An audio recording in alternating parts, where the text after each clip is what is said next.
urinario tiene como función producir, concentrar y excretar la orina. Este sistema en la nómina está incluido dentro del sistema urogenital, que comprende el sistema urinario y los órganos genitales. Esto es debido a el origen embrionario, un origen embrionario compartido en algunas porciones, estructuras que permanecen comunes a las dos porciones, tanto urinario como genital, por ejemplo, la uretra en el macho, el vestíbulo vaginal en la hembra, y por la diferenciación que podemos hacer en cuanto a sus constituyentes. Tanto para urinario como para genital podemos reconocer una porción glandular o una glándula seguida de una serie de tubos, una porción tubular. En el caso del sistema urinario, la glándula es el riñón, mientras que la porción tubular está representada por el uréter, la vejiga y la uretra.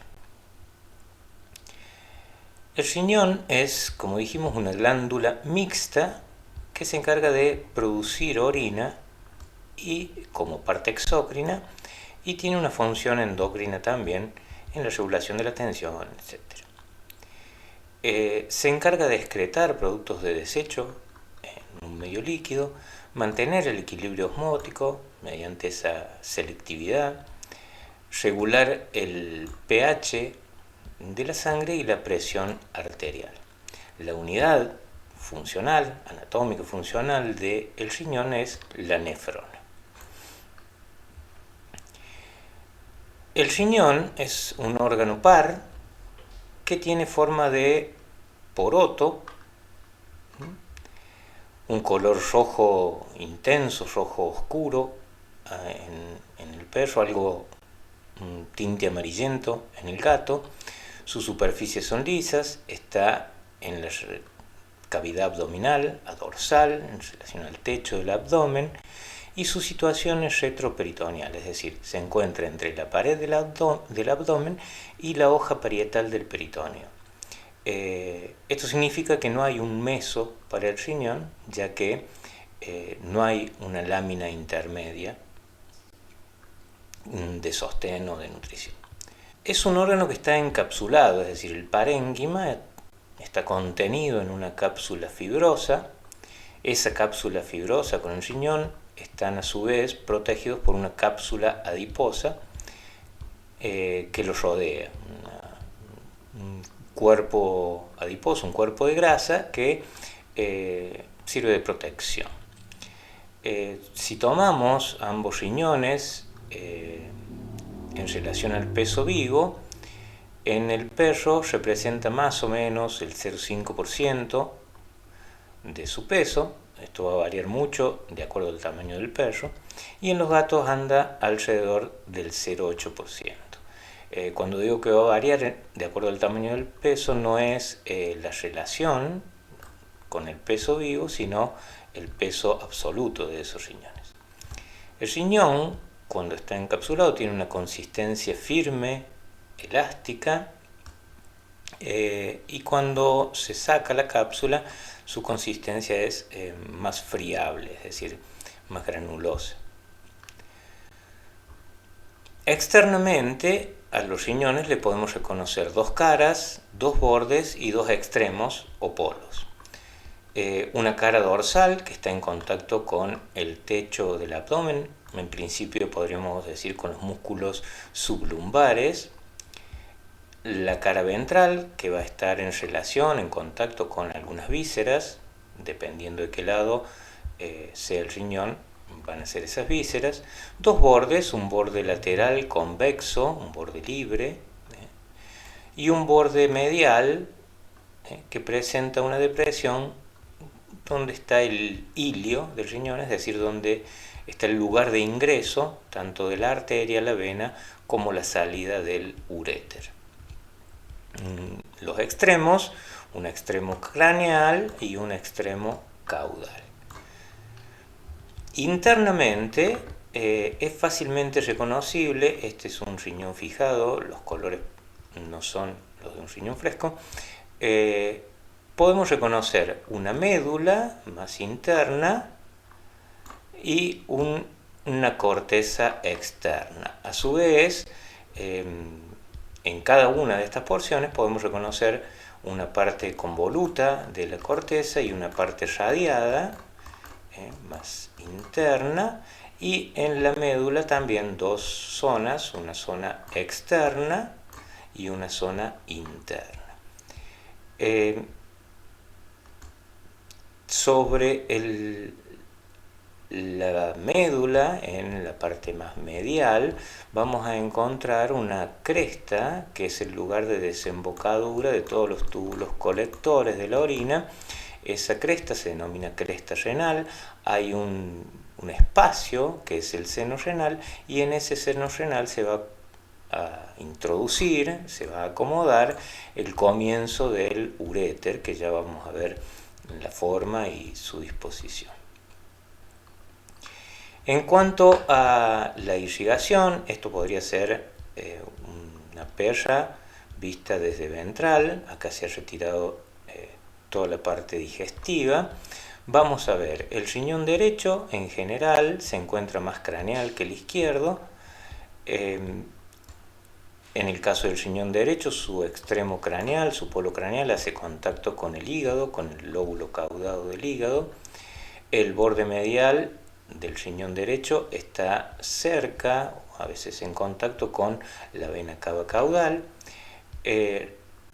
mientras que el riñón izquierdo va a estar en contacto con el vaso, ¿no?, que se encuentra por aquí,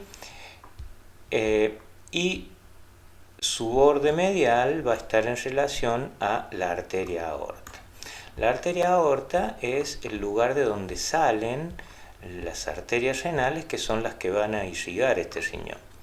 Las arterias renales ingresan por el ilio, suele ser una, pero pueden ser más de una, hasta llegar al ilio, y posteriormente se van a dividir dentro del riñón.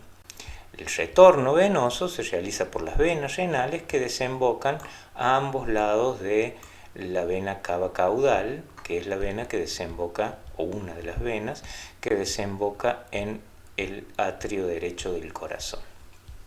En la perra, los ovarios están cercanos, ahí bien a caudal, del polo caudal del riñón.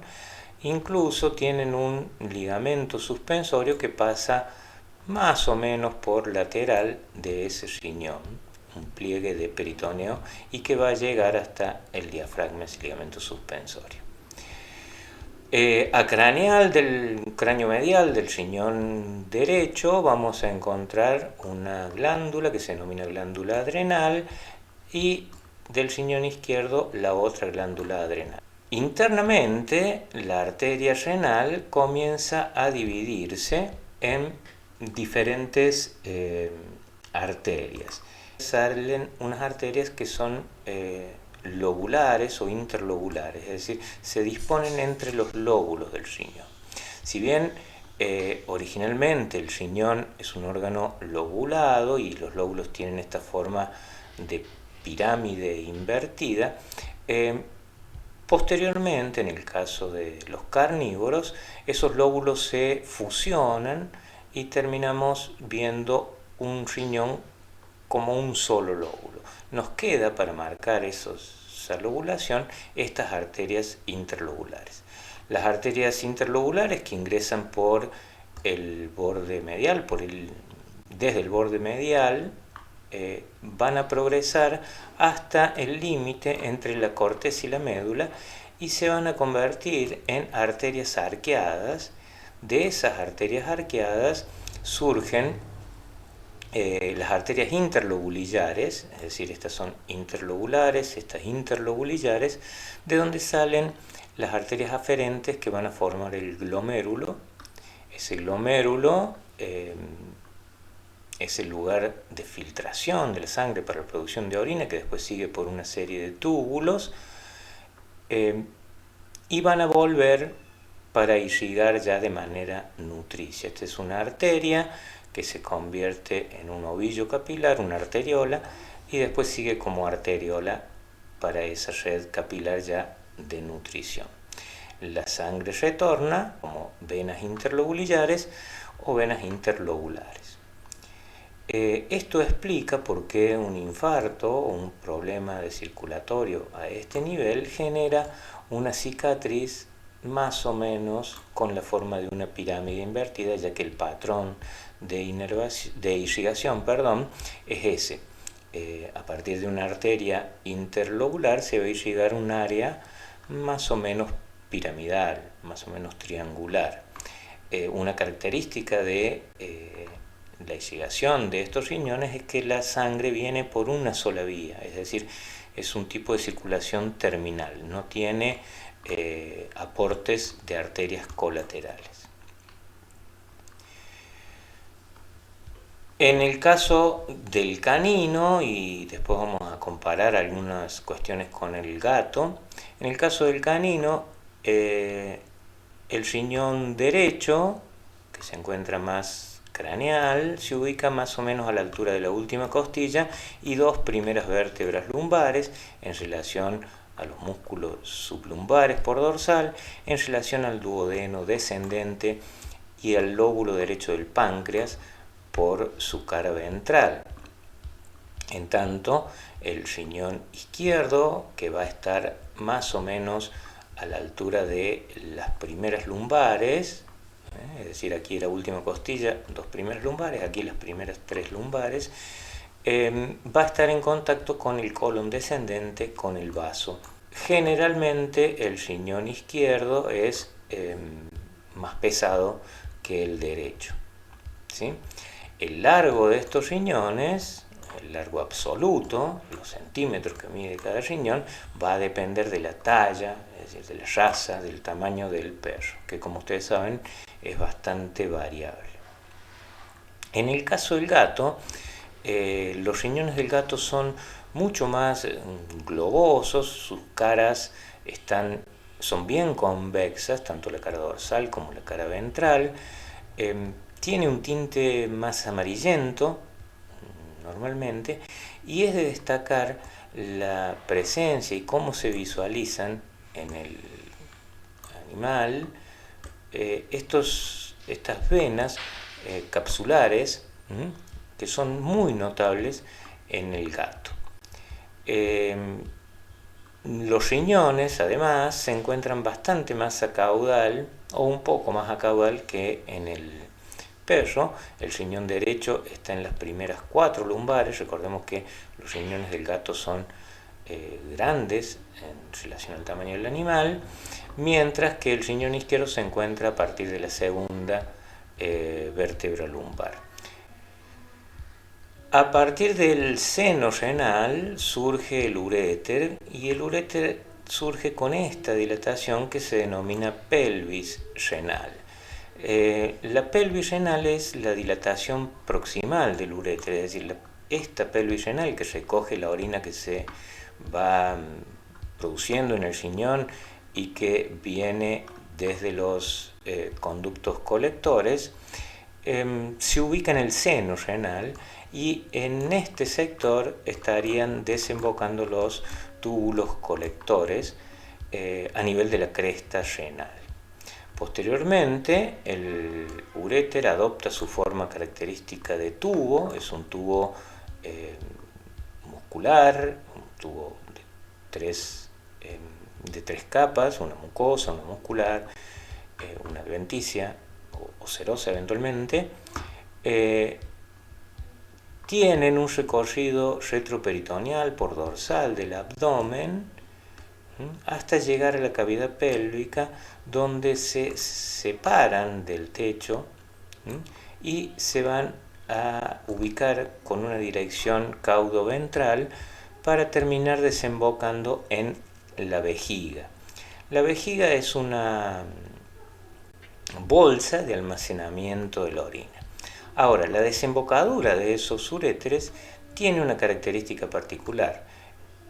Esta parte pelviana del uréter va a hacer un recorrido en la pared de la vejiga, de tal manera que podemos reconocer una parte intramural del uréter, una parte que está dentro de la pared de la vejiga, para desembocar bien cerca del cuello de la vejiga.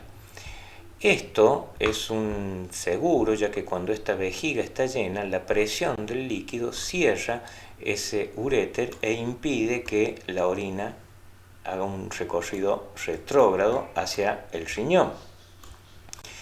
Y la orina que se sigue produciendo en el riñón puede vencer esta presión gracias a los movimientos peristálticos de la muscular del uréter.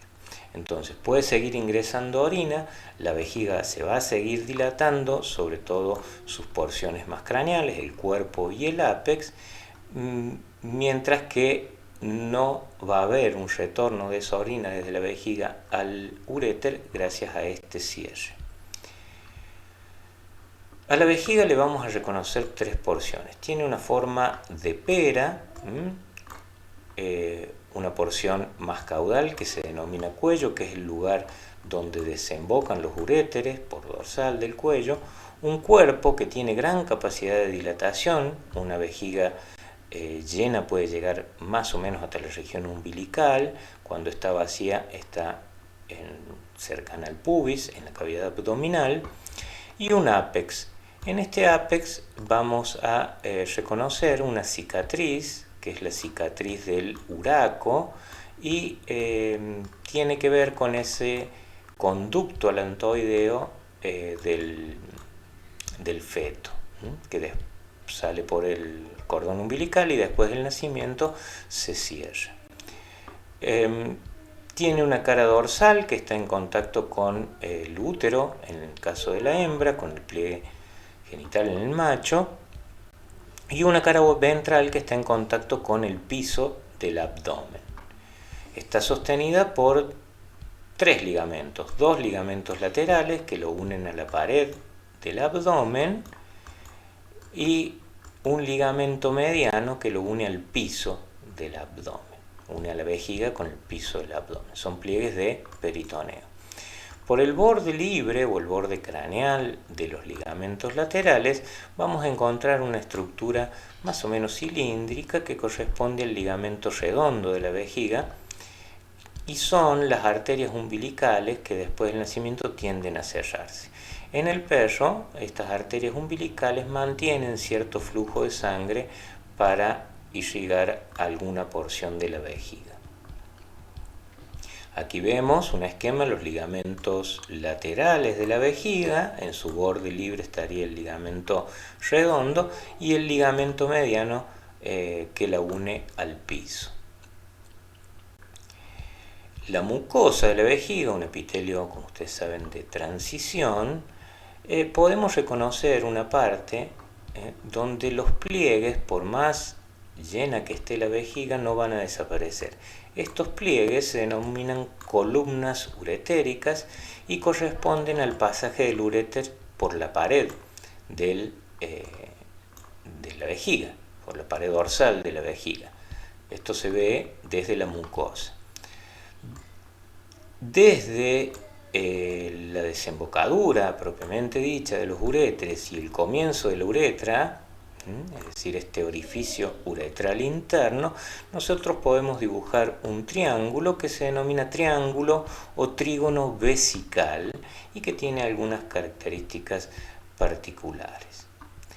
A partir de la vejiga y de este orificio uretral interno comienza la uretra, que es el último tubo que va a excretar la orina. Hay variaciones en la uretra para el macho y la hembra. Fíjense, en el macho el orificio uretral interno va a estar en relación o a continuación de la vejiga, pero a medida que avanza por la pelvis, esa uretra van a desembocar el conducto deferente que viene del testículo y la glándula accesoria, que es la próstata. Entonces, a partir de aquí, la uretra ya no solo va a transportar orina o va a eliminar orina, sino que también va a ser el lugar por el que se va a eyacular el semen en el macho. Es decir, la uretra del macho casi completamente es mixta, compartida entre urinario y genital. El orificio uretral externo, es decir, la finalización de la uretra en el macho, está en la punta del pene. En el caso de la hembra, el orificio uretral externo está en el vestíbulo vaginal, y esta porción, este vestíbulo vaginal, es la porción compartida entre genital y urinario. La uretra de la hembra solo es urinaria, es decir, por aquí solamente va a pasar orina. Eso es una introducción al sistema urinario del